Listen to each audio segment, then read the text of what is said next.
अस्सलाम वालेकुम। मेरा नाम सलमान नसीम है और इस वक्त आप एनिमेशन के कोर्स का सेकंड लास्ट यानी 29वां लेक्चर देख रहे हैं। आज की वीडियो के दो हिस्से हैं। सबसे पहले हिस्से के अंदर हम ये देखेंगे कि हम किस तरह से ब्लेंडर की किस सेटिंग के ज़रिए हम अपने रेंडर्स को कंट्रोल कर सकते हैं, कौन से बेसिक फैक्टर्स हैं जिनके ज़रिए हम अपने रेंडर्स को कंट्रोल कर सकते हैं। और दूसरे फैक्टर के अंदर अगर आपके पास स्लो पीसी है या कंप्यूटर है या लैपटॉप है, आप किस तरह से अपनी इस प्रॉब्लम को हल कर सकते हैं। तो उसके लिए हम एक रेंडरिंग फॉर्म यूज़ करेंगे, ऑनलाइन रेंडरिंग फॉर्म यूज़ करेंगे।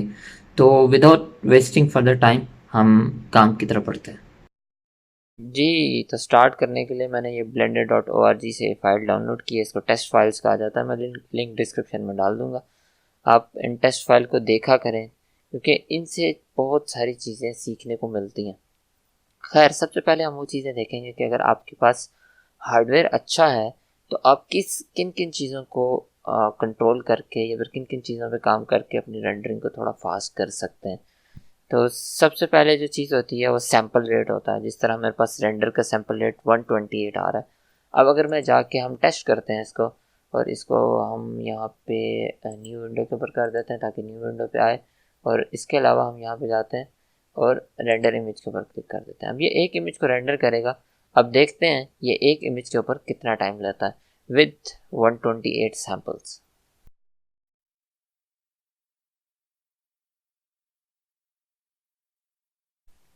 तो इसने टोटल जो टाइम लिया है वो 2 मिनट और 16 सेकंड लिए हैं इस कैट को रेंडर करने के लिए। और मेरे पास 128 का सैंपल रेट था। अगर मैं एडवांस में जाके देखता हूँ तो मेरे पास यहाँ पे कुछ चीज़ें थी जिनको उसके ऊपर काम किया गया था। जिस तरह से सीट्स को ज़ीरो कर दिया गया था, लाइट बाउंस को ज़ीरो कर दिया गया था, इस तरह की चीज़ों के ऊपर काम किया गया था। और इसके अलावा लाइट पाथ के ऊपर ये 16 सब कर दिया था। इस सब के बाद जब मैंने सीपीयू को यूज़ किया इस सब के बाद जब मैंने सीपीयू को यूज़ करते हुए रेंडर किया तो इसने 2 मिनट और 16 सेकंड लिए। अब हम क्या करते हैं कि थोड़ी सी सेटिंग्स को चेंज कर देते हैं। 128 एक बाय डिफ़ॉल्ट इतना ही सैंपल रेट आता है और इस ओके हम इतने सैंपल रेट के ऊपर काम कर सकते हैं। हमारे पास यहाँ पे ये डीनॉइज़र का भी ऑप्शन होता है। हम डीनॉइज़र को भी साथ ऑन कर सकते हैं, लेकिन अभी हमारे रेंडर के अंदर नॉइज़ नहीं है। तो लाइटिंग अच्छी हुई है इसके ऊपर, इसलिए नॉइज़ नहीं है उसके अंदर, तो हमें ज़रूरत नहीं है। तो हम क्या करते हैं, हम यहाँ पे जाके जीपीयू सेलेक्ट कर लेते हैं। ये डल आ रहा है जिसका मतलब ये है कि ये अभी भी सीपीयू को ही यूज़ करेगा। हमें क्या करना है, हम यहाँ पे जाएंगे, हम रेंडर में जाएंगे, हम एडिट में जाएंगे, प्रेफरेंसेस में जाएंगे। प्रेफरेंसेस में जाके सिस्टम में जाके कूडा पे जाके यहाँ पे हम जी फोर्स अपने जीपीयू को सिलेक्ट कर लेंगे। और यहाँ पे सिलेक्ट करने के बाद अब हम अगर रेंडर करके देखते हैं तो ये कितने टाइम में रेंडर होता है अभी देख लेते हैं।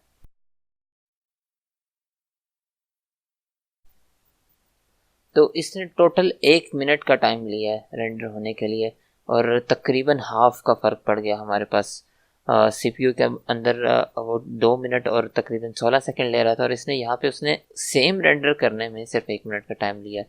अगर आप हार्डवेयर की बात करते हैं तो मेरे पास Core i5 3.8 का प्रोसेसर है और जो कि गेमिंग मदरबोर्ड के ऊपर लगाया हुआ है।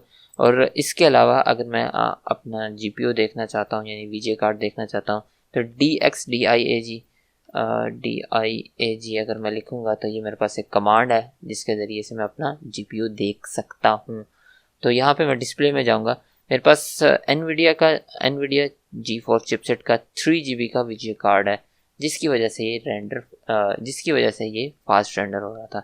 अब मैं क्या करता हूँ, मैं अपने दोनों रिसोर्सेज को मिला देता हूँ, यानी जीपीयू को भी और सीपीयू को भी, दोनों रिसोर्सेज को मिला देता हूँ। इन दोनों को मिला के अब देखते हैं कि कितने टाइम का फ़र्क पड़ता है।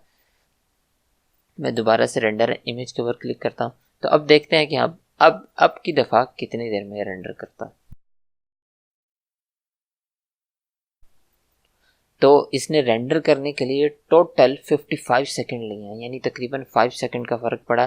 कुछ चीज़ें प्रिपेयर करने के टाइम पे इसको ज़्यादा टाइम लग रहा है क्योंकि हमने बहुत सारे ऐसी चीज़ें बाय डिफ़ॉल्ट ऐसे ऑप्शन सेलेक्ट किए हुए हैं जिसकी वजह से इसको प्रिपेयर करने में ये रेंडर थोड़ा सा टाइम लग रहा है।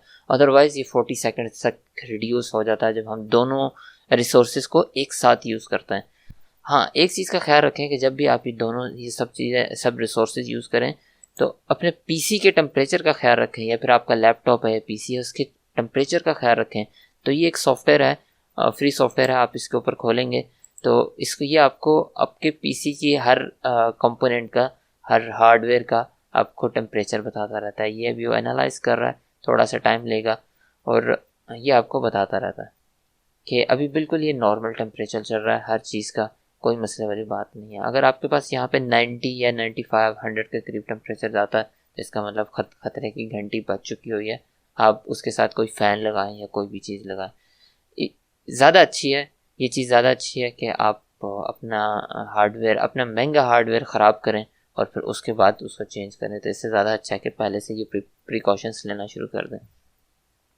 खैर मैं इसको भी क्लोज़ कर देता हूँ।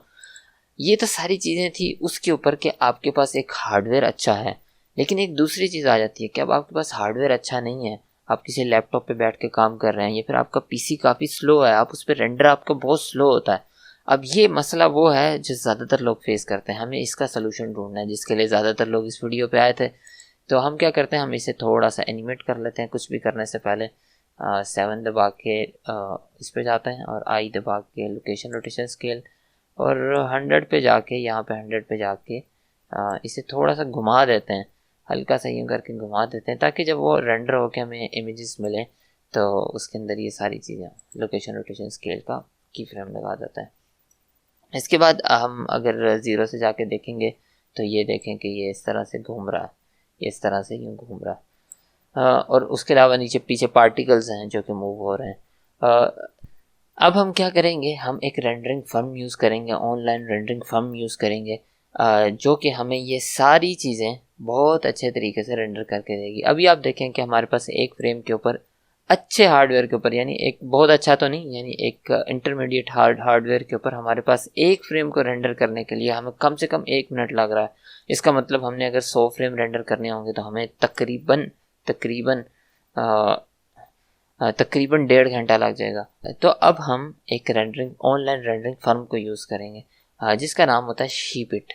ये शीपिट एक फ्री रेंडरिंग फर्म है, जहाँ पे हर चीज़ तो फ्री नहीं है, लेकिन यहाँ पे ये चीज़ है कि आपको थोड़े से फ्रेम उनको रेंडर करके देने होते हैं, उसके बाद ये आपके लिए, आप इधर बहुत फास्टली रेंडर कर सकते हैं। और सबसे बड़ा फ़ायदा उन लोगों का है जिनके पास अच्छा हार्डवेयर नहीं है।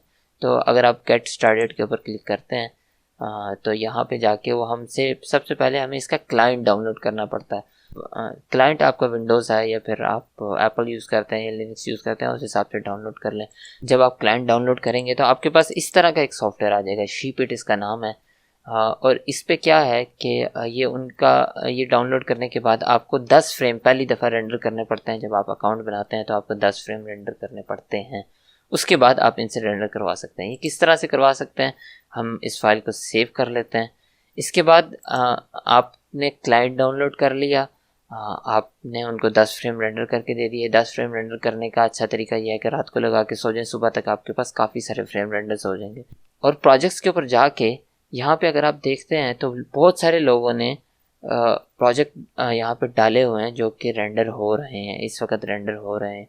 और बेस्ड ऑन आपके पॉइंट्स आपका प्रोजेक्ट हाई रेटिंग या फिर लो रेटिंग के अंदर आता है।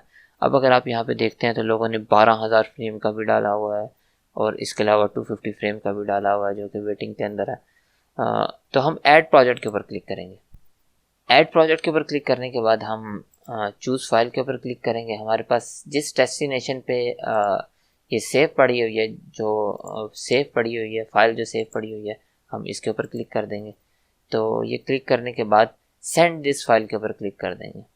अब ये फाइल उधर उनके सर्वर के ऊपर अपलोड होगी। उन्होंने कुछ इंस्ट्रक्शन दी हुई हैं, उन्होंने कुछ ऐसी इंस्ट्रक्शन दी हुई हैं कि सबसे पहले तो वो मुझे पॉइंट्स बता रहा है कि मेरे 13,000 पॉइंट्स है। विद दिस मैं सेवन्थ नंबर पे होऊंगा वेटिंग लिस्ट के अंदर ऑफ 10 प्रोजेक्ट्स। अगर 10 प्रोजेक्ट हैं तो मैं 7th नंबर पे होऊंगा। बिफोर एडिंग का कुछ उन्होंने बताया हुआ है, उसमें ये चीज़ें हैं कि जिन रेंडर इंजन को सपोर्ट करते हैं उसमें इंटरनल है या फिर ईवी है और साइकिल्स है। इसके अलावा आपको अपनी आउटपुट को इमेज के ऊपर सेट करना पड़ेगा, यानी जेपीजी या फिर पीएनजी के ऊपर सेट करना पड़ेगा। तो यहाँ पे अगर हम इस आउटपुट वाले टैब में जाएं और आउटपुट वाले विंडो में जाएं। ये ज़्यादातर ऊपर आता होता है, इसलिए आपने इसका परेशान नहीं होना। तो यहाँ पे PNG या फिर JPEG आपको सेलेक्ट करना पड़ेगा, आप डायरेक्टली वीडियो उनसे रेंडर नहीं करवा सकते। इसके अलावा और क्या चीज़ है, उसके अलावा ये बात कर रहे हैं कि आपका जो पाथ हो वो रिलेटिव होना चाहिए। एक चीज़ जो उन्होंने बोली है वही है कि be aware that script are disabled due to the security reasons, ठीक है। और इन इंस्ट्रक्शन को अपलोड करने से पहले पढ़ लीजिएगा। तो जब हमारे पास फाइल अपलोड हो जाएगी तो हमारे पास इस तरह की चीज़ें आएंगी। वो हमसे पूछेगा कि आपने किसके ऊपर रेंडर करना है, आपने CPU के ऊपर करना है या फिर आपने GPU के ऊपर करना है, ये चीज़ें पूछेगा। उसके बाद आपने सिंगल फ्रेम रेंडर करना है या एनिमेशन करने हैं, और किस फ्रेम से लेके किस फ्रेम तक करने हैं, और इसके अलावा कुछ टाइल्स रेट वगैरह पूछेगा। तो ऐड दिस ब्लेंड के ऊपर एट द एंड आपने ऐड दिस ब्लेंड के ऊपर क्लिक कर देना। वंस आप इधर क्लिक करेंगे तो ये आपको इस तरह से दे देगा। तो हम इधर जाके अब देखते हैं, अगर हम एडमिनिस्ट्रेटर के ऊपर क्लिक करते हैं तो अभी तक हमारा वेटिंग के अंदर जा रहा है। अब हम तब तक वेट करेंगे जब तक ये वेटिंग में रहता है, और इसके बाद आप यानी अगर कोई आपने काम शाम करना है तो आप वो जाके कर सकते हैं। अच्छी चीज़ ये है कि इसके दौरान आप अपना PC वैसे ही यूज़ कर सकते हैं जिस तरह से आप नॉर्मली करते हैं। तो ये उसने एक 100 फ्रेम का हमें वो दे दिया है कि जब 100 फ्रेम यहाँ पे 101 फ्रेम जब हमारे पास रेंडर हो जाएंगे तो ये इस तरह से ग्रीन आना शुरू हो जाएगा। जी, रेंडरिंग के दौरान हमने अगर आपने देखना हो तो आप अपने प्रोजेक्ट को जाके यहाँ से प्रोजेक्ट के ऊपर क्लिक करके यहाँ पे अपने प्रोजेक्ट के ऊपर जाके उसके ऊपर क्लिक करके उसकी देख सकते हैं। यहाँ पे 80 फ्रेम रेंडर हो चुके हुए हैं और 21 फ्रेम अभी लगे हुए हैं, रेंडर हो रहे हैं। हम अगर इसके ऊपर क्लिक करें तो यहाँ पे इस तरह से आता है, जो ये ब्लू आ रहे हैं या ऑलरेडी रेंडर हो चुके हुए हैं, जो येलो आ रहे हैं ये इनके ऊपर रेंडरिंग चल रही है, और नीचे कुछ लोगों की लिस्ट आ रही है जो इस टाइम रेंडर कर रहे हैं इसको। और हमारे पास साथ टाइम आ रहा है, the project will be done in 7 minute. और एक चीज़ ये है कि ये रन टाइम के ऊपर डाटा चेंज नहीं होता, आपको रिफ़्रेश ही करना पड़ता है। लाइक अगर ये फ्रेम रेंडर हो भी जाएंगे तो मुझे वापस जाके इधर से आना पड़ेगा, यहाँ से जाके मुझे अपने प्रोजेक्ट पे वापस आना पड़ेगा। अगर मैं यहाँ से देखता हूँ तो 89 फ्रेम रेंडर हो चुके हैं, 101। मैं दोबारा से प्रोजेक्ट में जाके आपको कुछ और चीज़ें बता देता हूँ। यहाँ पे वो मेरे पॉइंट्स बता रहे हैं कि इतने पॉइंट्स मेरे ऑलरेडी लग चुके हुए हैं इसके ऊपर। तो अगर मैंने अपने टोटल पॉइंट्स देखने हो तो मैं यहाँ पे जाके अपने माई अकाउंट पर क्लिक करूँगा और यहाँ पे चला जाऊँगा तो मुझे यहाँ पे पता चलता है कि मैंने एक प्रोजेक्ट क्रिएट किया है, 90 फ्रेम रेंडर हो चुके हुए हैं, 121 फ्रेम मैंने रेंडर किए हैं, और मेरे पास अभी पॉइंट्स हैं 12,000 पॉइंट्स हैं।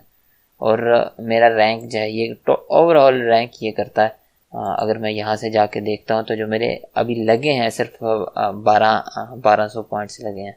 पॉइंट्स आपके जितने ज़्यादा होंगे उतनी आपकी रैंकिंग ऊपर जाने का ज़्यादा चांस होगा। और मैं आपको इसकी वर्किंग, एक्चुअली इसकी बैकग्राउंड पे इसकी वर्किंग इसी तरह से होती है कि लोग अपने रिसोर्सेज इधर देते हैं, कि लोग अपने रिसोर्सेज को इधर लगाते हैं कि हमारे पास से रेंडर करें। हम किसी के रिसोर्सेज को यूज़ करते हुए इधर रेंडर कर रहे होते हैं। जब हम किसी के रिसोर्सेज को यूज़ कर रहे होते हैं तो वो ये हमसे एक्सपेक्ट करते हैं कि हम भी अपने रिसोर्सेज दें शीपिट को, ताकि दूसरे भी हमारे कंप्यूटर को, हमारे हार्डवेयर को यूज़ करते हुए रेंडर करें। तो ये इसी तरह म्यूचुअल कोऑपरेशन से ये सारा काम चलता है। फ़ायदे की चीज़ ये है कि इसके दौरान आप अपने PC के ऊपर दूसरे काम कर सकते हैं।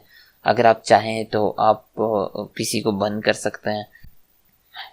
बाकी अगर हम शीपिट पे जाते हैं, जब आप इसे यूज़ कर रहे होंगे तो आपके पास ब्लेंडर लाजमी खुला होना चाहिए। लाइक अगर आपका दिल कर रहा है कि आपने पॉइंट्स हासिल करने हैं, आप कोई बड़ा प्रोजेक्ट करना चाहते हैं, तो आप रात को अपने PC को या फिर अपने लैपटॉप को चला के और शीपिट को साथ चला के सो जाएं, तो सुबह उठने तक आपके पास कुछ ना कुछ पॉइंट्स होंगे। इसके लिए आपके पास ब्लेंडर खुला होना चाहिए। तो ये आपके जो आपने इसको डेस्टिनेशन ली होगी ये वहाँ पे फाइल्स को डाउनलोड करेगा। इसके अलावा यहाँ पे जो आपने यूज़र नेम जो आपने साइन अप करते हुए यूज़र नेम पासवर्ड रखा होगा वो आपने फर्स्ट टाइम इधर सिर्फ डालना होता है, और उसके अलावा ऑटो साइन इन के ऊपर क्लिक करना होता है। जब आप इस पे चले जाते हैं तो ये आपसे पूछता है कि आपने उसको कितने रिसोर्सेज देने हैं, आपने GPU देना है या CPU देना है। तो इस तरह की चीज़ें होती हैं और आपके पास ये चीज़ें चलती रहती हैं। और अगर आपके पास टाइम हो तो आप इसे लगा के छोड़ दें तो आपको काफ़ी सारे पॉइंट्स मिल जाते हैं जो कि आपको फ़ायदा देते हैं बाद में किस में जब आप उसे रेंडर करते हैं। लाइक जिस तरह से मैं अभी रेंडर कर रहा हूँ शीपुट के ऊपर। तो जब हमारे पास ये रेंडरिंग कंप्लीट हो जाएगी तो हम अपनी फाइल में जब जाके देखेंगे तो उधर इस तरह से हमारे सामने एक वीडियो आई होगी। और इसके अलावा यहाँ से जाके डाउनलोड, अगर आप वीडियो डाउनलोड करना चाहते हैं तो वीडियो डाउनलोड कर सकते हैं, और फ्रेम्स डाउनलोड करना चाहते हैं तो फ्रेम डाउनलोड कर। जैसे इसके ऊपर क्लिक करेंगे तो आपको एक जिप फाइल देगा जिसके अंदर सारी PNG फाइल्स होंगी। जी, तो फाइनली हमारे पास ये सब फ्रेम रेंडर हो चुके हुए हैं। तो इस रेंडरिंग फॉर्म को या फिर किसी भी रेंडरिंग फॉर्म को यूज़ करने का सबसे बड़ा फ़ायदा ये होता है कि हम अपने पीसी को दौरान रेंडरिंग हम अपने पीसी को किसी और काम के लिए भी यूज़ कर सकते हैं, या फिर अपने पीसी को बंद कर सकते हैं। पीसी यानी लैपटॉप या कंप्यूटर जो भी आप यूज़ कर रहे हैं। और दूसरी चीज़ ये है कि एक चीज़ आपको याद रखनी पड़ेगी कि एनिमेशन बहुत स्लो काम है, एनिमेशन मेकिंग बहुत स्लो काम है। मुझे अक्सर लोग मैसेज करते हैं मेरे पास तो एक फ्रेम रेंडर करने में 5 मिनट लग रहे हैं। 5 मिनट लगना एक नॉर्मल सी बात है। तो इसलिए ये आपको ये चीज़ बताई है कि आप इसे यूज़ करें और इससे रेंडरिंग के दौरान कोई और काम कर लें, या फिर आपको अगर इतना ही मसला है, ज़ाहिर सी बात है बहुत सारी जगह पे इलेक्ट्रिसिटी का भी मसला होता है, तो अगर इस तरह का मसला है तो आप इस पे लगा के छोड़ दें और इंशाल्लाह आपको थोड़ी देर बाद मिल जाएंगे। मैं एक वीडियो का लिंक यहाँ पे टैग कर दूंगा, डिस्क्रिप्शन में भी डालूंगा। मोहसिन भाई की वीडियो है कि उन्होंने फ्री रेंडरिंग फर्म्स का, जो ब्लेंडर की 3 फ्री रेंडरिंग फर्म्स का उनके बारे में बताया हुआ है, तो वो आप ज़रूर देखिएगा। आज की वीडियो में इतना ही था। इंशाल्लाह नेक्स्ट वीडियो में मुलाकात होगी। अपना बहुत ख्याल रखिएगा। अल्लाह हाफिज़।